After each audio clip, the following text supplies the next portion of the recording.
I always believed that finances could solve any problems. That with enough money to buy everything you desire, life itself would improve. However, I was mistaken. My success in the lottery drawing tore my family apart, and now I doubt if it can be restored. My name is Alexander. I'm 32 years old. I live on the outskirts of Berlin in a compact row house with a garden that I could barely afford thanks to my monotonous job at an insurance company. My days were always routine. Work from dawn to dusk, then household chores, rare conversations with my mother and father, as well as with my brother, occasionally with my sister. Everything seemed decent, but deep down I felt that family ties were something fragile, based on unspoken things and petty grievances. My parents, Elena and Victor, have always been decent people, but they never mastered the art of budgeting. Debts for the old cottage, loans for cars, healthcare expenses, all of it hung over us like a storm cloud that we learned to ignore. My brother Lucas is ambitious but jealous. He constantly strived to outdo me and my sister. Sophia, my younger relative, was always getting into messes with romances and jobs, and I often felt like the only one holding the family together. Everyday life flowed dully and predictably. Sometimes we laughed over meals, sometimes we argued over trifles, but no one expected that reality could flip upside down. Until it happened. It happened on the day I bought a lottery ticket just for fun. I never really hoped to win, but fortune loves surprises. I remember the moment when I checked the results. My pulse pounded furiously, my hands shook, and the phone screen glowed with red numbers that changed my life. 50 million euros. I won. I, an ordinary guy from the Berlin suburbs, became a multimillionaire overnight. At first, there was euphoria. I couldn't believe my eyes. I called my parents brother, sister. Everyone rejoiced, screamed, laughed, planned how to spend the money. I remember how Sophia almost burst into tears from joy and Lucas tried to mask his jealousy with a generous smile. We all gathered at the common table, toasted to a new life, to an unbreakable union. But the bliss turned out to be an illusion. Within a couple of days, I noticed the first cracks. My parents started subtly hinting that they needed my help with obligations. "Alexander, you understand, we really need help," my mom said, and I agreed, thinking I could assist without causing harm. Lucas suddenly started talking about equal division, insisting that as a brother he had a claim to a share of the prize. Sophia, inspired by visions of a carefree life, quit her job, relying on my generosity. And I, naive and short-sighted, believed I could handle the situation.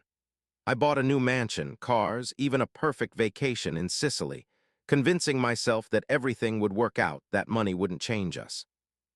But family isn't just fun and toasts. Family ties are hidden desires, jealousy, fears, aspirations, and all of it started to surface. I remember one night sitting in my new home, gazing at the city lights through the window and realizing that something was evolving. I had turned not into a person, but into an ATM for those I loved. And the harder I tried to maintain harmony, the more intensely it crumbled around me. I didn't know that the worst was yet to come, and that my loved ones, those I considered my support, would turn into individuals capable of betrayal for money. And that was just the beginning of the end. Life before the win was so bland that sometimes it seemed like everything was shrouded in fog. I got up every day at 6 in the morning to make it to work, and returned home only in the evening, exhausted and frustrated. My position at the insurance company was tedious and monotonous. We sold contracts to clients, calculated rates, risks, terms.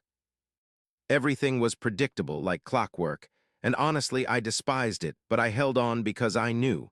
Stability is also a form of protection. The house where we lived was a modest row house on the outskirts of Berlin.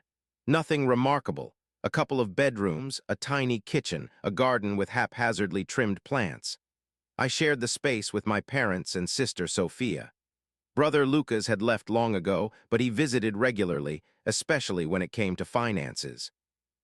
My parents, Elena and Victor, were always kind but a bit absent-minded.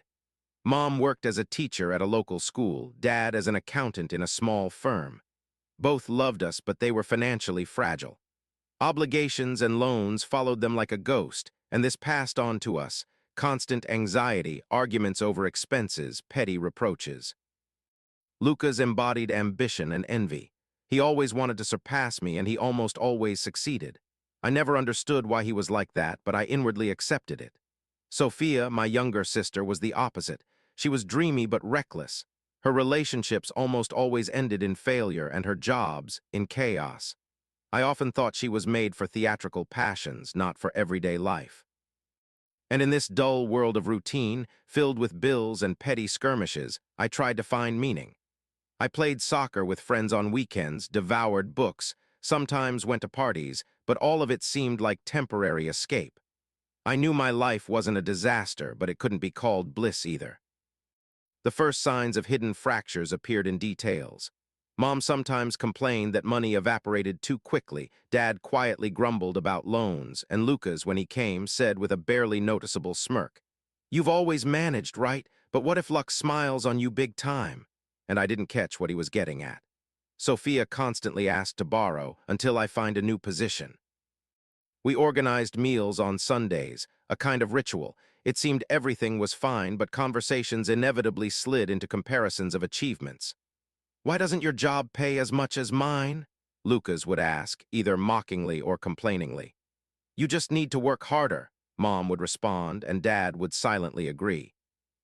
I tried to maintain calm. I bought small souvenirs, helped with bill payments, sometimes gave Sophia a little for temporary needs. All to remain the pillar of the family so no one felt deprived. But even then, I heard the alarming hum. Money can change everything, even if it's not there yet. And then, on an ordinary day, no different from others, I stopped by a tiny shop on the corner to get coffee and a lottery ticket. I took the ticket more as a joke, thinking, well, maybe it'll be lucky just once.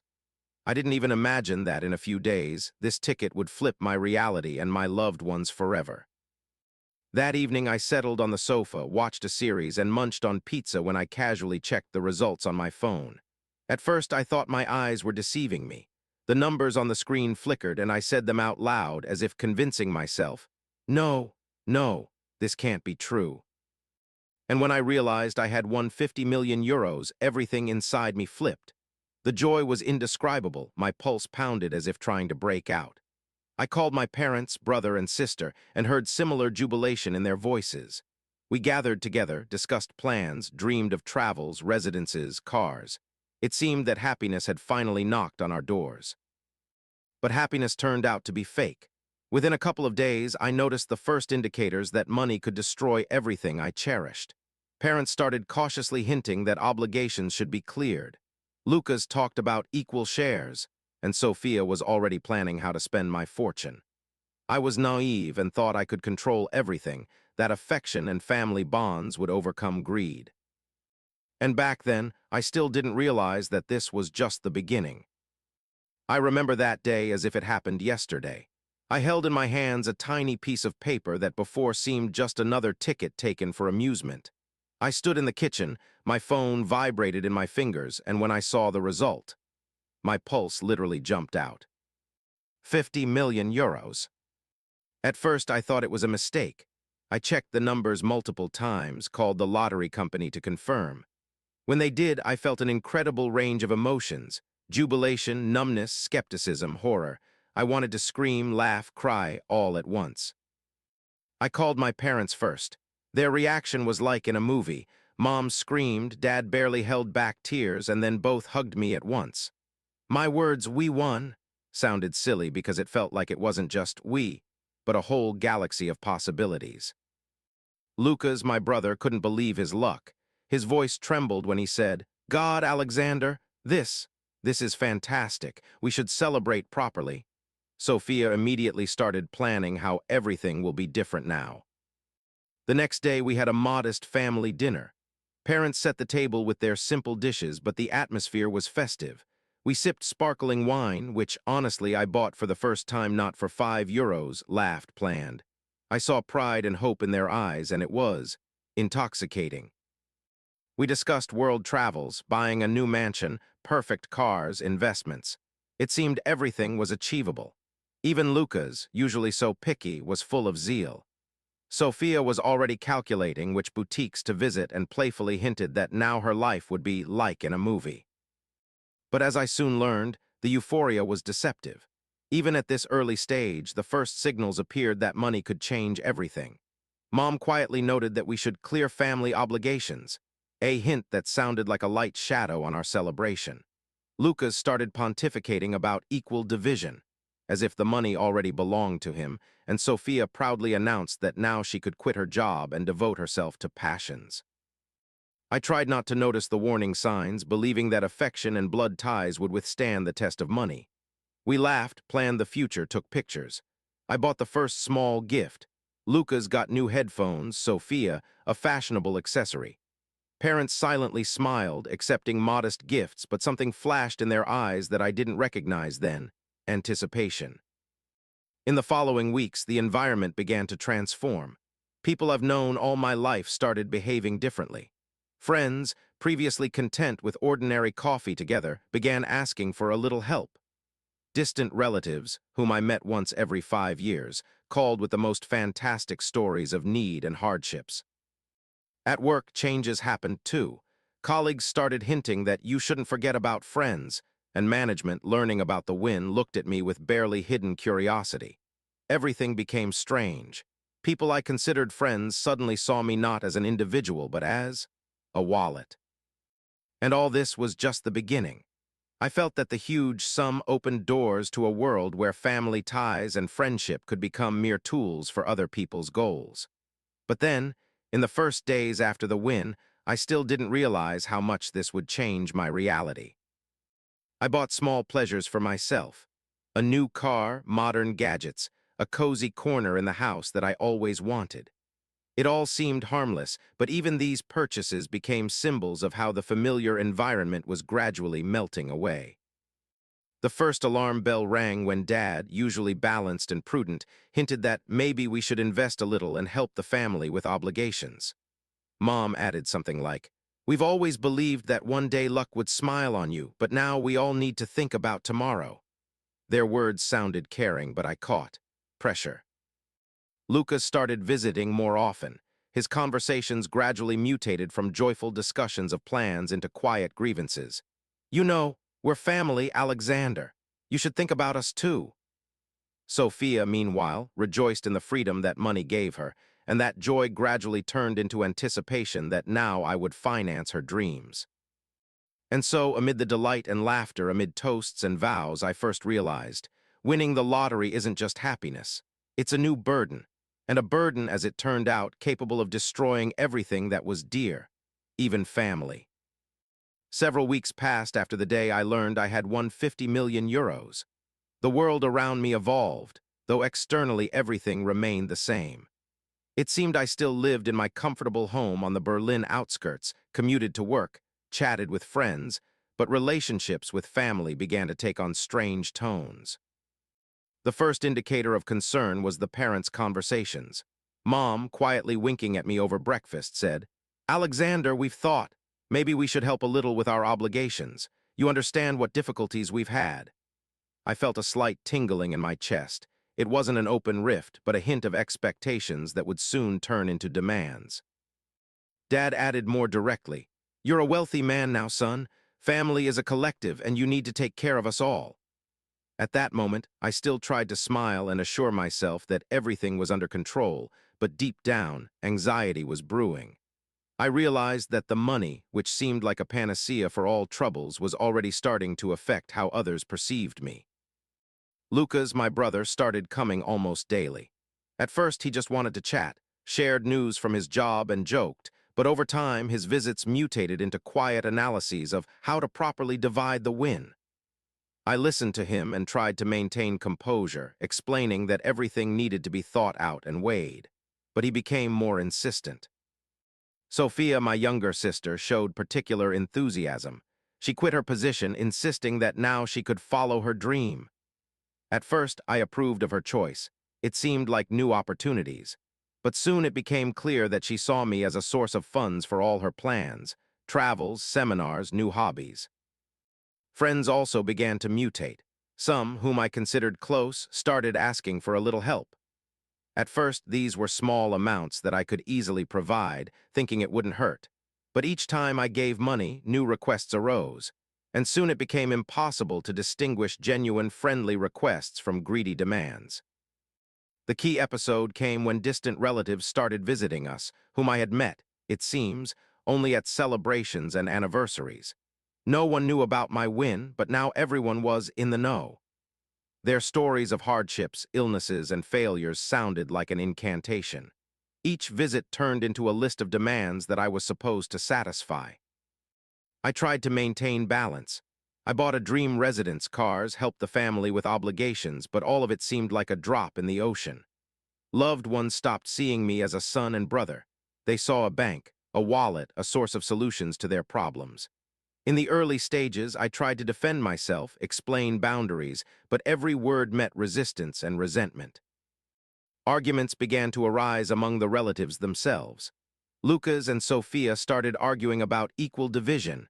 Parents couldn't take an impartial position, always trying to support one or the other. The atmosphere in the house became tense. Every discussion about finances was a new skirmish. Even celebrations lost their joy. Externally, I tried to maintain the illusion of normalcy. I smiled, joked, assured friends that everything's under control. But inside me grew the feeling that the world was collapsing. My personal dreams and goals receded into the background because now every person in my circle saw only a chance to get their share. It was especially hard to watch how Sophia, my sister, transformed. Before, she was ambitious but not pretentious. Now she was convinced that money was her privilege. Her smile became more artificial and conversations covertly manipulative. Lucas became more assertive and aggressive. Parents, who were once my support, now rather observed and quietly pushed for compromises beneficial to them. One evening, I sat alone in the living room, clutching a glass of wine, and realized that my life no longer belonged to me.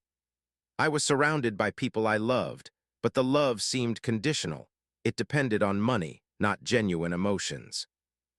And that's when I first asked myself, was it worth it? Was all this really happiness? This episode became a turning point. I began to realize that winning the lottery wasn't just excitement and prospects. It was a test of relationships, an inspection of who is with you for you and who for your money. And the scariest part was that the test was just starting. Soon after, the first clear rifts appeared. Lucas started openly declaring that he deserves his share, and Sophia threw tantrums over every gift or small expense. Parents tried to stay out of it, but their quiet glances spoke of support for one side. I felt like I was losing control. What seemed like a gift from heaven turned into a source of horror and skepticism. And I realized that the real trouble wasn't in the amount of money, but in how it mutates people. Even the closest can become strangers when it comes to millions. Several months passed after the lottery win changed my reality. In the early stages, I still tried to control the situation, helped parents, gave Lucas a modest sum for a start, supported Sophia in her plans. But soon it became clear that any help was just the beginning of the avalanche. The first real test was friends. Some, seemingly the most loyal, started asking to borrow some money for big purchases, cars, travels, even business ideas that never paid off. I tried to explain that I couldn't give too much at once, that we needed to think about tomorrow, but every refusal was met with resentment. "You won millions, Alexander. It's not even your money," I heard from some. And that was the most painful. I watched as my friendships mutated into financial transactions. Meanwhile, family arguments became more overt.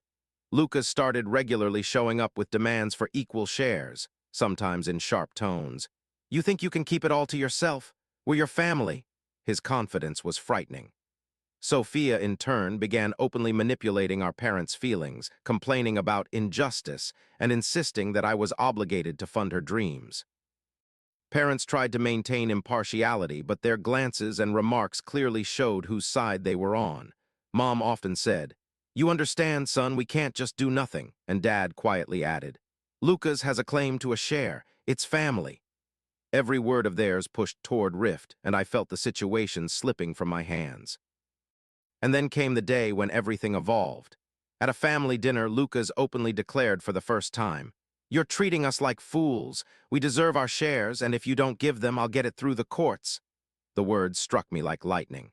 I tried to maintain composure, explain that money shouldn't destroy the family, that we needed to settle peacefully. But his rage was unrelenting. Sophia, not wanting to lag behind, added, "And I demand my share too. You think you can decide for us?" Parents were silent, their eyes tense, and I sensed the tension in the room rising. This was the first time I realized. Winning the lottery turned my family into a battlefield for money. But the real drama was just gaining momentum. Soon, distant relatives appeared whom I hadn't seen for a long time, uncles, aunts, cousins. They came with tales of woes, illnesses, and financial failures, hoping for my support. Each visit turned into new stress. I had to politely listen, smile, while in my mind one thing spun. Where's the end to this? Friends didn't lag behind either. I faced requests that were impossible to ignore without offense. Loans for business, medical expenses, travels. I tried to give advice, but any refusal was seen as betrayal. Internally, I began to feel isolation. Money became a barrier between me and the world, and any attempt to get close mutated into an argument or hidden manipulation. The climax of tension happened on one cloudy evening. Lucas showed up at my mansion, his face red with rage. He yelled, accused me of stinginess, claimed I was exploiting the family for my own gain. Sophia chimed in, "And I can't take it anymore either. You've ruined our lives." Parents, who had previously tried to maintain calm, sided with the children, quietly pushing for a compromise beneficial to them. I was left alone, surrounded by people I loved but no longer recognized. Friends' and relatives' remarks turned into blows. Every request sounded like an accusation, every smile, like a hidden attempt to extract something. I realized that the money, which seemed like a gift, had mutated into a curse. That evening, sitting alone in the living room, I first acknowledged. Winning the lottery not only gave me independence, but also took away the main thing: skepticism, respect, and harmony in the family.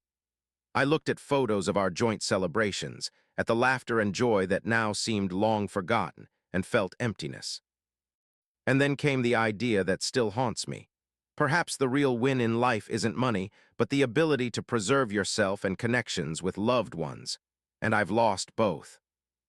From this episode, I realized that more tests awaited ahead. The rifts were only gaining momentum, and I was forced to find a way to save what was still possible while protecting myself from the destructive consequences of wealth. The episode I feared from the very beginning arrived, when my money became the cause of open war in the family. I always thought I could control the situation, but now it was clear. All efforts to maintain harmony had failed. That day, Lucas showed up at my home without notice. His face was red with anger, his eyes blazed, and his voice trembled with indignation. "You think you can keep it all to yourself, Alexander?" he yelled. I tried to calm him, talk about reasonable limits, but the words didn't reach him. There was no respect in his tone anymore, only demand. "Give me what's fair." Sophia joined him, her tone no less sharp. "You've ruined my life. I wanted to work, build a career, but you thought you could pay for everything for me." Parents, who had previously tried to maintain neutrality, now quietly encouraged their actions, winking as if approving. I felt the world around me falling apart. Everyone I loved had turned into strangers, obsessed only with one thing: money. Inside me, indignation and despair battled. I didn't want to argue, but their accusations were so unfair and sharp that holding back was impossible. Lucas, not restraining his emotions, lunged at me. At first it was words, but then he grabbed my shoulder, pushed. At that moment I realized this wasn't just an argument, it was war. I tried to push him away, hold the situation, but the power of emotions was stronger than reason. Sophia screamed, parents shouted, neighbors peered out windows. The scene mutated into chaos. Distant relatives, whom I tried to ignore, suddenly appeared in the house, as if smelling the scent of rift. Their voices mixed with the yells of my family, each trying to prove they were right, that they deserved a share of the win. My friends, who once seemed reliable, also showed up with demands, accusing me of stinginess. I felt like I was losing control. Everything I had built was melting before my eyes. My life turned into an arena of struggle where there are no winners, only victims. I realized that the money, which seemed like a gift, had mutated into a destructive force. The situation escalated to court. Sophia filed a claim demanding equal shares. Lucas, under pressure from parents, also prepared for litigation. I hired lawyers, tried to find a compromise, but their demands were impossible. The court became a public spectacle where my family portrayed me as the enemy and I as the source of all woes. Every hearing was torment. I watched as parents condemned me, as brother and sister used any chance to show I was unfair. Rumors of our rift spread through the city, friends started avoiding me, and new acquaintances I made after the wind vanished. I was left alone, though I had everything, millions, a residence, cars, but inside was emptiness. Money didn't bring happiness, didn't bring support, didn't bring genuine connections. They turned my life into a trap where I was both the master and the prisoner. In this battle, I first thought about what I truly wanted. Not money, not status, not relatives' approval. I realized that true value is respect, trust, and the ability to be yourself. And if that's impossible with the people I loved, then I must seek it elsewhere. This episode became a turning point. I made a decision. I can't continue living like this. The money that destroyed my family shouldn't destroy me too. I started planning steps that would help preserve the remnants of sanity and allow me to rebuild something valuable. That's when the idea of philanthropy came. If I can help those who truly need it, if I can see the fruits of my actions in people's joy, perhaps I'll feel alive again.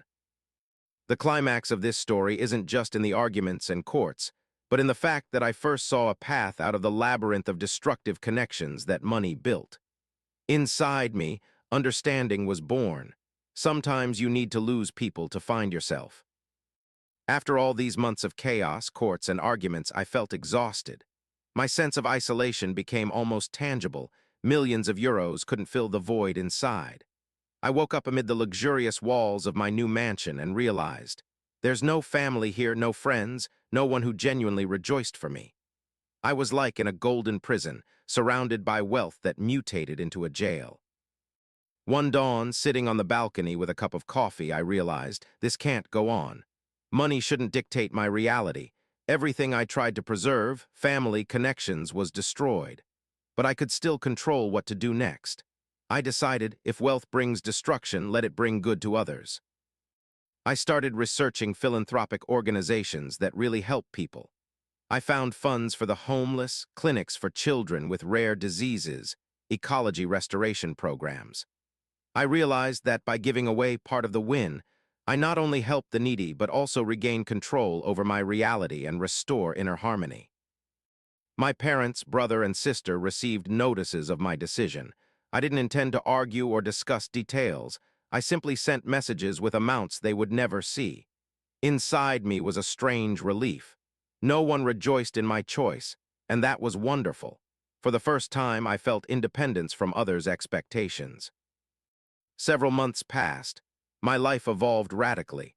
I began participating in philanthropic initiatives personally, visited shelters, met people whom my money helped. Their genuine smiles and gratitude were something I hadn't experienced in a long time. There was no deceit, simulation, or hidden gain, only authentic emotions.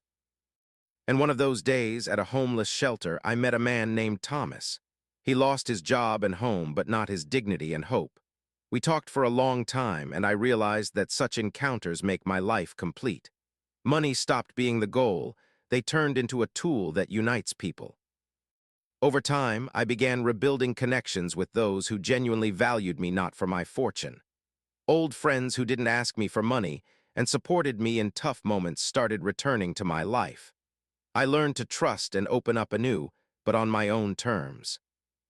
I also realized that my family, destroyed by greed and jealousy, could no longer be part of my life. I let go of grudges and disappointments, but keeping them close was impossible. It was painful but liberating. For the first time, I understood that sometimes losing loved ones is a chance to find genuine people who will be there not because of money, but because of the soul. My days filled with genuine meaning. Meetings with people I can help, initiatives that improve life, travels, new acquaintances. Money no longer dictated my choices. I chose what was important to me, not to others' expectations. And so, sitting on the balcony where I once felt isolated and lost, I realized one simple truth. Winning the lottery destroyed my family but gave me a chance to find myself. Perhaps I lost blood relatives, but I gained people I can truly trust. The last thought that visited me every evening before sleep. I lost my family, but perhaps for the first time I found myself, and that feeling was worth more than any millions.